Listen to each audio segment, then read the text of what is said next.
नमस्कार दोस्तों। आज के वीडियो में हम कुछ ऐसे कंपनीज डिस्कस करेंगे जो काफी फॉर्मिडेबल कंपनीज है। ये बहुत डिपेंडेबल कंपनीज है। अब चाहे क्राइसिस में हो क्राइसिस में नहीं हो, ये कंपनीज में अगर इन्वेस्टेड है कोई तो he or she will not lose her sleep because they invested in these companies or they have these stocks in their portfolio. So the first company that we discuss is Coal India, right? अगर आप Coal India का stock price देखोगे, सारा market correct हो रहा है, but the stock price of this company is just going up. Why is it going up? क्योंकि ये जो क्राइसिस है, ये वॉर जो हो रहा है मिडिल ईस्ट में, इसमें एनर्जी बेसिकली एक एनर्जी क्राइसिस है। और जब आप एनर्जी क्राइसिस की बात करते हो तो उसमें आप कोल इंडिया को, स्पेशली इंडिया की जो एनर्जी की बात करते हो, उसमें से आप कोल इंडिया को, you can not remove Coal India from that picture. तो 75% अभी तक जो इलेक्ट्रिसिटी बनती है इंडिया में, it is produced from coal. Coal is the raw material for producing electricity 75%। और 75% जो कोल इस्तेमाल होता है उसमें से 80% कोल इंडिया का ही कोल इस्तेमाल होता है। तो you can just imagine how significant a player like Coal India is. तो ये जैसे ये वॉर खत्म हो जाएगा, जो मुझे लगता है कि अगले एक दो हफ्ते में खत्म हो जाना चाहिए, because I don't think so US का bond, may be Donald Trump is the commander in chief over here, that is what everyone thinks, but US का जो बॉन्ड मार्केट है वो कमांडर इन चीफ है। Because you can not have two commodities going up at the same time. You can not have dollar which is going up at the same time and you cannot have oil which is going up। मतलब dollar और oil दोनों अगर ऊपर जाएंगे तो दिक्कत है, क्योंकि अगर ऑयल ऊपर जा रहा है तो आपको डॉलर की जरूरत है ऑयल खरीदने के लिए, तो फिर डॉलर को टूटना पड़ेगा if oil is going up, या फिर ऑयल के प्राइसेस को नीचे आने पड़ेंगे ताकि डॉलर में लोग इन्वेस्टेड रहे। डॉलर में इन्वेस्टेड रहने का मतलब है यूएस के स्टॉक मार्केट्स में, या फिर यूएस के जो ट्रेजरी बॉन्ड्स है, सॉवरन बॉन्ड्स है यूएस, जो जैसे इंडिया में इंदिरा विकास पत्र है, यूएस के भी बॉन्ड्स होते हैं। उन बॉन्ड्स में इन्वेस्टेड रहना है तो आपको ऑयल जो है वो कम प्राइस पे रहना बहुत इंपॉर्टेंट है, क्योंकि रॉ मटेरियल है। That's what functions the economy. Someone has to lose. I mean, the bond market is the commander in chief over here. तो बॉन्ड मार्केट हाथ खड़े कर देगा अपने, और फिर यूएस गवर्नमेंट को बोलेगा कि देख लो क्या करना है। एंड दूसरा जो एक लॉन्ग टर्म इंपैक्ट जो है इन्फ्लेशन का आ सकता है, but that is not an immediate short term knee jerk reaction is going to come from the bond market if it does not stop. तो कोल इंडिया का सिग्निफिकेंस जो है एनर्जी में बहुत क्रिटिकल है। एंड कोल इंडिया का अगर आप 2010 से 2020 का डेटा देखोगे तो कोल इंडिया ने कुछ केपेक्स नहीं किया था, क्योंकि एक नैरेटिव चल रहा था कि रिन्यूएबल्स है, सोलर विंड वगैरह ये सब आ जाएंगे और कोल की जरूरत नहीं पड़ेगी। कोल बहुत ज्यादा पोल्यूशन करता है, CO2 एमिशंस बहुत ज्यादा है। बट 2019 से 2025 तक जिस तरह का केपेक्स कोल इंडिया ने किया, I mean 4x capex Coal India ने किया है। एंड एक केपेक्स करने का एक नुकसान जो इन्वेस्टर्स को हुआ है कि डिविडेंड यील्ड्स जो है वो थोड़े कम हो गए। तो कंपनी पहले 2020 के पहले बहुत सारा डिविडेंड देती थी, बट 2020 के बाद डिविडेंड्स थोड़ा कम कर दिए। तो जो एक तरह से डिविडेंड का पैसा है that is utilise to do further capex. तो इस कंपनी का अगर आप देखोगे फ्यूचर में भी 20,000 करोड़ का capex they want to do every year on year, and they want to invest in multiple things. They want to invest in solar plants में, ग्रीन एनर्जी के प्रति या ग्रीन एनर्जी की तरफ झुकाव बढ़ रहा है। दूसरा जो forward integration of power plants, thermal plants खुद कोल इंडिया अपने बनाना चाहती है, फॉरवर्ड इंटीग्रेशन करना चाहती है। They know this business in and out. तीसरा सबसे इंपॉर्टेंट चीज है रेयर अर्थ। तो रेयर अर्थ कॉरिडोर्स बजट में भी डिस्कस हुए। तो लिथियम का, ग्राफाइट के जो एक्सप्लोरेशन है छत्तीसगढ़ में, उनके राइट्स मिले। तो माइनिंग कंपनी है Coal India, they know in and out of जो भी रेगुलेटरी चेकिंग्स होते हैं, सब कुछ होता है, रेगुलेटरी प्रोसेस, कोल इंडिया को सब कुछ पता होता है, राइट। एक और इंपॉर्टेंट चीज है एसेट मोनेटाइजेशन इन वॉशरीज। तो क्या होता है, जब आप कोल निकालते हो तो there are four kind of steps in that। एक तो एक्सप्लोरेशन होता है कि आप कोल जो खदानों से निकालते हैं। दूसरा जो है, कोल निकलता है, दो तरह का कोल निकलता है। एक तो कोकिंग कोल निकलता है which is 10% of total coal that gets produced in India। 90% is thermal coal। तो थर्मल कोल जो है वो पावर इंडस्ट्री में इस्तेमाल होता है, इलेक्ट्रिसिटी में इस्तेमाल होता है। जो कोकिंग कोल होता है वो स्टील में इस्तेमाल होता है। बट कोकिंग कोल और पावर कोल जो भी निकलता है उसकी क्वालिटी काफी खराब होती है, मतलब उसमें ऐश कंटेंट बहुत ज्यादा होता है, इम्प्योर होता है, तो उसको धोना पड़ता है। वो जो धुलाई होती है उसको वॉशरीज में एक तरह से होती है। वो तो इंडिया का जो कोकिंग कोल भी होता है वो इतना साफ नहीं होता है, उसमें बहुत ज्यादा इंप्योरिटीज होती है, 25% इम्प्योर होता है। जबकि स्टील प्लांट में जो कोल इस्तेमाल होता है, कोकिंग कोल इस्तेमाल होता है, उसको इंप्योरिटीज 10 to 12% की चाहिए होती है। तो इसलिए इंडिया जो कोकिंग कोल है वो ऑस्ट्रेलिया से इंपोर्ट करता है। तो 90% of the coking coal that gets used in the Indian steel plants is imported from Australia, and total imports coal के जो है, टोटल कोल, कुकिंग होल और non coking coal, 25% of the total consumption that happens in India are imported from outside. तो इसमें major जो है वो non cooking coal है, इसके बावजूद कि India is the second largest producer of coal. तो बहुत सारा कोल इंपोर्ट होता है, 25% इंपोर्ट होता है, तो उस पर फॉरेक्स का काफी प्रेशर होता है, स्पेशली अभी के सिनारियोस में। अगर आप देखोगे फर्टिलाइजर इंपोर्ट होता है या फिर यूरिया इंपोर्ट हो रहा है ना, नेचुरल गैस इंपोर्ट हो रहा है। कोल सेकेंड लार्जेस्ट प्रोड्यूसर है इंडिया, बट उसके बावजूद भी 20-25% इंपोर्ट करता है, तो that is one important thing. तो हाँ, एसेट मोनेटाइजेशन ऑफ वॉशरीज, तो क्या हो रहा है कि कोल इंडिया के जो भी वॉशरीज है वो लोग मोनेटाइज कर रहे हैं, मतलब जेएसडब्ल्यू स्टील को लीज पे दे रहे हैं कि आप लोग, आप क्या हो गया था पहले जो था कि सिर्फ कोल इंडिया के पास ही कोल के माइंस होते थे, बट इंडियन गवर्नमेंट ने क्या किया कि जो प्राइवेट माइनर्स है या प्राइवेट स्टील प्लांट्स जैसे कोल इंडिया, सॉरी जैसे जेएसडब्ल्यू स्टील, टाटा स्टील, उनको बोला कि यार आप लोग captive mines, captive coal mines ले लीजिए, क्योंकि आपको स्टील प्रोड्यूस करना है, आपको दुनिया भर की चीजें, सीमेंट प्रोड्यूस करना है जैसे अल्ट्राटेक जैसे कंपनी, तो you need to have your own energy source. तो कैप्टिव माइंस दिया, बट एक शर्त थी कि आप लोग ये ना बाहर कमर्शियली सेल नहीं करोगे, आप किसी और को सेल नहीं करोगे, आप बस आपको जितना इस्तेमाल करना है इस्तेमाल कीजिए, आपका एंड प्रोडक्ट बनाइए, स्टील, सीमेंट, जो भी आपको एंड प्रोडक्ट बनाना है, एल्यूमिनियम बनाना है, आप बनाइए, but you can not sell it outside. उसके बाद रिसेंटली 2021-22 में ये सारे कंपनीज जो है प्राइवेट कंपनीज, इनको कमर्शियल राइट्स भी मिल गए, मतलब आप लोग बाहर जाके बेच भी सकते हैं। So this is not great news for coal India, but coal India को इतना ज्यादा फर्क नहीं पड़ता है, क्योंकि उसका जो सिग्निफिकेंस है, इंपॉर्टेंस है, बहुत ज्यादा है। तो बेयर केस क्या होता है? Bear case is stripping ratio. Bear case मतलब चीजें बुरी क्यों हो सकती है? स्ट्रिपिंग रेशियो बहुत ज्यादा है। स्ट्रिपिंग रेशियो क्या होता है? स्ट्रिपिंग रेशियो, तो आप जब कोल निकालते हो तो आप खदानों से कोल निकालते हो, तो अभी जो भी माइंस जिसमें से कोल निकल रहा है वो ओपन कास्ट माइंस है, मतलब थोड़ा ऊपर तरफ से, थोड़ा ना जमीन से कुछ एक 20 या 30 मीटर नीचे माइंस होते हैं, open cast mines. And open cast mines में जब आप निकालते हो तो वहां पे बहुत ज्यादा आपको ना, there is a lot of cost around it, क्योंकि वो इम्प्योर होता है कोल, एंड काफी ज्यादा डेब्री होता है, तो उसको धोने का जो कॉस्ट है या फिर उसको जो निकालने का कॉस्ट है ओपन कास्ट माइन से, वो बढ़ते जा रहा है। So that is one important cost disadvantage over here. तो ओपन कास्ट माइन से आपने कोल निकाल लिया, आप नीचे जाओगे, जो थोड़ा अंडरग्राउंड माइंस होते हैं उससे थोड़ा साफ कोल निकलता है, but that mining process is very expensive, तो थोड़ा मेहनत ज्यादा लगती है, महंगा ज्यादा होता है, तो इसलिए 70% of the mines in India are open cast mines. But open cast mines अगर एग्जॉस्ट हो गए तो फिर आपको अंडरग्राउंड जाकर एक तरह से निकालना पड़ता है, पर वो थोड़ा एक्सपेंसिव होता है, तो स्ट्रिपिंग रेशियो जो है, कॉस्ट जो है वो बढ़ रहा है, राइट। प्राइवेट प्लेयर्स जैसे मैंने बताया कमर्शियली सेल कर रहे हैं कोल, तो थोड़ा वहां पे ये दिख रहा है, कॉम्पिटिशन दिख रहा है, बट माइनर सा कॉम्पिटिशन है। और थर्ड सबसे इंपॉर्टेंट पॉइंट है ड्रॉप इन कोल प्राइसेस। तो यहाँ पे मैंने कोल के प्राइसेस दिखे, तो पूरा एक तरह से सो ही रहे पिछले कुछ 1-2 साल से कोल के प्राइसेस, तो वही चीज उनके प्रॉफिटेबिलिटी में भी रिफ्लेक्ट हुई, तो प्रॉफिटेबिलिटी काफी खराब, जो रिजल्ट्स Q3 मैंने यहाँ पे लगाया वो खराब थे। तो क्या होता है, कोल जब बेचा जाता है, आई मीन आप कोल एक्सप्लोर कर रहे हो, आप उसको धो रहे हो, अब अगला स्टेप जो है उसको बेचना है, उसके बाद transportation is the fourth step. तो जब आप बेच रहे हो, there are two ways you can sell it. एक तो कॉन्ट्रैक्ट्स होते हैं, long term contracts, power plants 10 साल 15 साल के कॉन्ट्रैक्ट्स करते हैं। दूसरा जो है, लेट्स से आप एक स्टील प्लांट हो और आपको ना कोल की जरूरत है, तो आपको स्पॉट मार्केट में जाके कोल खरीदना पड़ता है। तो स्पॉट मार्केट के जो प्राइसेस होते हैं वो ग्लोबल प्राइसेस से लिंक्ड होते हैं, और ऑब्वियसली ये महंगा होता है। तो स्पॉट जो ई ऑक्शंस होते हैं, स्पॉट मार्केट से आप खरीदते हैं, it's a high margin low volume business. तो 70% ऑफ ना कोल दैट कोल इंडिया सेल्स वो एफएसए होते हैं, मतलब लॉन्ग टर्म कॉन्ट्रैक्ट्स होते हैं। It's only 30%, 25-30% which R e auction, spot market में बेचा जाता है, तो उसके मार्जिन थोड़े कम होते हैं, right. It's a low margin, sorry high margin low volume business. तो ये स्पॉट मार्केट के प्राइसेस, जो ग्लोबल प्राइसेस टूट गए, जिसकी वजह से इनकी प्रॉफिटेबिलिटी भी थोड़ी कम हो गई, तो वो रिफ्लेक्टिव है यहाँ पे।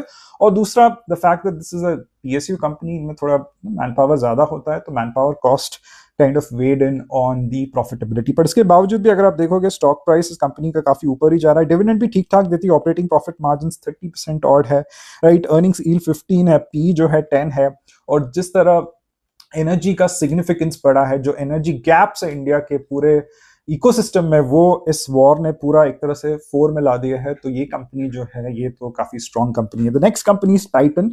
हाँ, टाइटन को आप किसी से कंपेयर, जो भी ये टाइटन का सबसे बड़ा स्ट्रेंथ, जब भी आप कोई गोल्ड कंपनी या ज्वेलरी कंपनी एनालाइज करते हो, तो बहुत सारे लोग उसका एग्जीक्यूशन और कितने स्टोर्स डाल रहे हैं, उसका सेम स्टोर सेल्स ग्रोथ कितना है, टनेज कितना है, वो सब डिस्कस करते हैं। But I think all those things are secondary. आपको कोई भी कस्टमर फेसिंग प्रोडक्ट, जो भी एक एफएमसीजी प्रोडक्ट होता है, या फिर जो एक इतना कंज्यूमर ड्रिवन प्रोडक्ट होता है, what you need to understand is the consumer inciting that this company does, and consumer insight से ही जो उनको insight या consumer inciting से उनको जो insights मिलते हैं, that is that is where they applied to their business and execution, जो स्टोर ग्रोथ या फिर same store sale growth, conversion, जो भी conversion, footfall to kind of conversion ratio, वो सब बाद में आता है। तो हम भी we discuss Titan from the consumer insighting part की कंज्यूमर किस तरह सोचता है। You can use this analysis for other kind of gold companies or jewelry companies which are there in your portfolio. उससे आपको काफी क्लियर कट समझ में आ जाएगा। तो 3 लार्जर सेगमेंट है जो ज्वेलरी रिलेटेड सेगमेंट है। एक तो ब्राइडल सेगमेंट है, राइट। ब्राइडल सेगमेंट जो है इसका contribution to the top line सबसे ज्यादा है। तो यहाँ पे देखिए आप 65% टॉप लाइन को कंट्रीब्यूट करता है। अब ये ब्राइडल सेगमेंट का टैम बड़ा है और इसकी खास बात यह है क्योंकि लोग बहुत एक यंग पॉपुलेशन है, तो लोग शादियां करते हैं, 1 करोड़ शादियां होती है साल में, तो इसका टोटल एड्रेसेबल मार्केट जो है अगले 10-15 साल से तो बढ़ता रहेगा। तो ये ब्राइडल सेगमेंट की एक सिग्निफिकेंस है। और लोग जो शादी के वक्त जो जेवर खरीदते, ज्वेलरी खरीदते, the intent is more status, मतलब शादियों के वक्त आपको आपका स्टेटस दिखाना होता है, ट्रेडिशन होता है कि बहुत सारे ट्रेडिशंस होते हैं, रिचुअल्स होते हैं, तो वो सारी चीजों को मद्देनजर रखते हुए लोग शादियों के वक्त गोल्ड खरीदते हैं। एंड प्राइस इतना मैटर नहीं करता है, राइट। अगर महंगा भी हो, राइट, 25% 20% सोना महंगा भी हो, बट शादी है अगर कल घर पे, तो लोग ब्राइडल ज्वेलरी जाकर खरीदेंगे, अच्छी ज्वेलरी जाकर खरीदे, क्योंकि because it tells you what kind of social standing you have. It's more associated कि आप सोशल स्टैंडिंग क्या है, आपके ट्रेडिशंस क्या है वगैरह। एक चीज इंपॉर्टेंट होती है ब्राइडल ज्वेलरी में कि ये जो भी कंपनीज हो, टाइटन जैसे कंपनीज, कल्याण वगैरह, इनका जो मार्जिन्स आते हैं वो मेकिंग चार्जेस से आते हैं, क्योंकि गोल्ड तो रॉ मटेरियल है, उस रॉ मटेरियल को आपको लेना है और उसको कुछ अच्छे डिजाइन बना के आपको एंड कस्टमर को बेच देना है। तो जब ऐसा सिचुएशन आता है जैसे अभी है कि गोल्ड प्राइसेस बहुत महंगे हैं, तो लोग अपना जो ब्राइडल ज्वेलरी खरीदना रोकेंगे तो नहीं, बट उसकी कॉम्प्लेक्सिटी कम रखेंगे। मतलब नेकलेस लेंगे, बट वो ऐसा नेकलेस नहीं लेंगे जिसमें 17% मेकिंग चार्जेस जाते हैं, बट ऐसा नेकलेस लेंगे जिसमें 9% मेकिंग चार्जेस जाएंगे। थोड़ा कम कॉम्प्लेक्सिटी रखेंगे उसके, जिसकी वजह से मार्जिन जो है जब गोल्ड प्राइसेस जाते हैं, ऊपर जाते हैं, तो टाइटन जैसे प्लेयर्स को इफेक्ट करते हैं। तो ये एक इंपॉर्टेंट एक ऑब्जर्वेशन दिखा है। तो दूसरा एक इंपॉर्टेंट यहाँ पे अगर आप देखोगे, प्लेन गोल्ड में आप देख रहे हो कि बैंगल्स एंड चेन्स में मार्जिन्स जो होते हैं वो 12% होते हैं, and they contribute 50% to the top line. Complexity, low complexity है प्लेन गोल्ड। जो आप स्टडेड में देखते हो, स्टडेड रेशियो एक इंपॉर्टेंट रेशियो होता है जिसमें आप जेम्स एंड जेमस्टोन्स यूज करते हो, इसमें काफी मार्जिन्स अच्छे होते हैं कंपनीज को। तो अभी जैसे ये प्राइसेस बढ़ रहे हैं गोल्ड के, तो companies are pushing more of studded jewellery. दूसरा एक सेगमेंट जो होता है वो है ना daily wear and fashion. So this is more of an accessory, और इसमें you have products like light weight jewellery, solitaire, जिसका मार्जिन 10% होता है और ये मार्केट करीबन 30% का मार्केट है। थर्ड जो सेगमेंट है वो है gold coins. Investment point of view से बहुत लोग गोल्ड खरीदते हैं, फिजिकल गोल्ड एंड बार्स खरीदते हैं at least in the last 1 year. तो ये काफी रिसेंट है, एसेट टर्न्स इसके काफी ज्यादा है। फेस्टिवल के वक्त जैसे दिवाली, दशहरा होता है, अक्षय तृतीया होता है, तो लोग शगुन के लिए छोटा सा कॉइन खरीद लेते हैं। इसमें कुछ डिजाइन विजाइन कुछ आता नहीं है और इसका कुछ ज्यादा फायदा भी नहीं होता मार्जिन पॉइंट ऑफ व्यू से, बट रेवेन्यूज को करीबन 2 से 3% कॉन्ट्रीब्यूट करता है, over a period of time ज्यादा कॉन्ट्रीब्यूट करेगा। तो if you look at from the volume point of view, क्योंकि आप देखोगे यहाँ पे कॉस्ट स्ट्रक्चर जो होता है, वो कॉस्ट जो है इस बिजनेस को चलाने का वो कम नहीं हो सकता है, क्योंकि आपको एडवर्टाइजिंग और मार्केटिंग पे स्पेंड करना पड़ता है। कंज्यूमर फेसिंग बिजनेस है, आप स्टोर्स बंद नहीं कर दोगे क्योंकि गोल्ड प्राइसेस बढ़ रहे हो और वॉल्यूम्स कम कर रहे हो, तो वो फिक्स कॉस्ट जो है वो आपको चलाना पड़ता है, राइट। तो कंपनीज के लिए बहुत इंपॉर्टेंट है कि वॉल्यूम किसी तरह इंक्रीज करे, क्योंकि वैल्यू नहीं मिल रहा है, गोल्ड के प्राइसेस बढ़ रहे हैं, लोग नहीं ले रहे उतना गोल्ड, और मेकिंग चार्जेस जो है वो थोड़ा लोअर कॉम्प्लेक्सिटी आइटम्स बनाने में एक तरह से पैसा दे रहे हैं। तो वॉल्यूम ग्रोथ के लिए ओल्ड गोल्ड एक्सचेंज है which actually targets trust in the mind of people कि आपने आपके लोकल सुनार से कुछ बनाया है, आप हमारे पास आइए, हम आपको दिखाएंगे कि आपके गोल्ड में कौन कितना कैरेट है, 22 कैरेट है, 24 कैरेट है, एंड उस वो चेक करने के बाद आप कुछ बना सकते हो। आपको बनाना है कुछ नया आइटम, हम भी बना के दे देंगे आपको। This is one thing. Secondly, low caratage, मतलब 24 कैरेट या 22 कैरेट की जगह 18 कैरेट, 9 कैरेट, जैसे कैरेट लेन जो है टाइटन का एक जो सब्सिडरी है उसने सॉलिटेयर बनाता है, तो लो कैरेटेज, मतलब थोड़ा even if gold is expensive, you buy this stuff because we give you low caratage, मतलब आप गोल्ड खरीदना बंद मत कीजिए। तीसरा gold coins from the investment point of view, और चौथा जो है लॉयल्टी प्रोग्राम्स है। लॉयल्टी प्रोग्राम्स लोग इसलिए चलाते हैं क्योंकि मेकिंग चार्जेस जो है वो कम होते हैं। तो आप मतलब महीने का लेट्स से 10,000 भरिए, 12 महीने के बाद आपके पास 1,20,000 हो गया, आप कुछ खरीद रहे हो वहां पे, मेकिंग चार्जेस 24% की जगह आपसे 15% लिया जाएगा। तो ये रिटेंशन देता है, कैश फ्लो अच्छा देता है, मार्जिन पे थोड़ा हिट होता है बट कैश फ्लो अच्छा देता है, प्रिडिक्टेबिलिटी ऑफ बिजनेस है, राइट।